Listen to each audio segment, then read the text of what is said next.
বন্ধুরা, ফেসবুকে ফলোয়ার্স হওয়ার কোনো টিপস নাই। অনেক মাস্টার আছে দেখবেন, এই করুন, ওই করুন, অনেক রকমের জ্ঞান দিবে। কারণ তারা ভিউজ নেওয়ার জন্য অনেক জ্ঞান দিবে। আপনার ছবির কোয়ালিটি যদি ভালো হয়, আপনি যদি টাইম মেইনটেইন করতে পারেন, আপনার ছবি ভাইরাল হবে। তাছাড়া ছবি ভাইরাল হবে না। কারণ ছবি ভাইরাল করতে গেলে আপনাকে সময় দিতে হবে ফেসবুককে। আপনি যথাসময় সবাই রিলস বলেন, লং ভিডিও বলেন, টেক্সট বলেন, ছবি বলেন ছাড়বেন। ফেসবুক যদি আপনাকে মনে করে ভাইরাল করব, তবেই ভাইরাল হবেন। তাছাড়া আপনি ভাইরাল হতে পারবেন না। কারণ অনেক মাস্টার জ্ঞান দিবে, জ্ঞান দিয়ে বলবেন আপনি শেয়ার করুন, ১০ টা গ্রুপে শেয়ার করুন। এই একটা আপনাকে পিনে বসাবো। কারণ আপনাকে অ্যাক্টিভ ফলোয়ার্স নিতে গেলে আপনাকে একটা কাজ করতে হবে। কাজটা কি? যারা অ্যাক্টিভ প্রোফাইল আছে, কি পেজ আছে, সেই পেজে ঢুকুন। আপনাকে বেশি কমেন্ট করতে হবে না।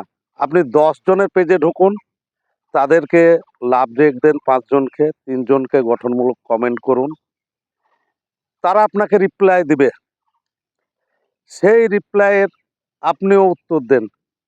দেখুন আপনি ভাইরাল হবেন। আপনার ছবি ফরওয়ার্ড যাবে। আপনাকে ফেসবুক নিয়ে যাবে ফরওয়ার্ড। আর অ্যাক্টিভ ফলোয়ার্সের সঙ্গে থাকতে হবে। আপনাকে কেউ লাইক দিল কিংবা কমেন্ট করলো যে আপনি তাকে লাইক কমেন্ট করবেন না, তাহলে আপনি ভাইরাল হবেন না।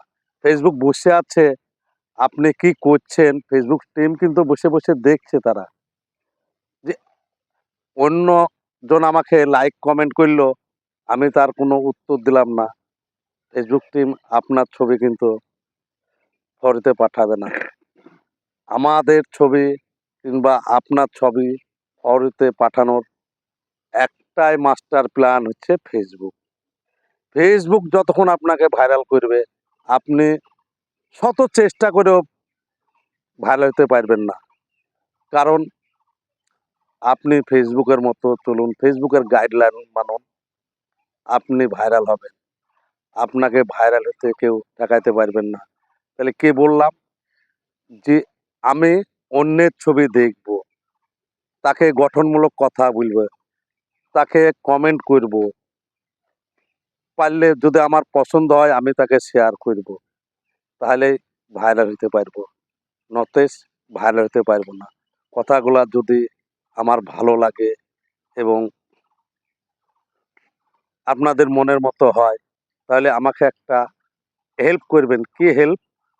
একটু বুড়ো আঙুলের চাপাস দিবেন। বুড়ো আঙুলের চাপাস দিলে আমরা ভাইরাল হব। অবশ্যই। তাছাড়া ভাইরাল হতে পারবো না। সকলে ভালো থাকবেন। ধন্যবাদ।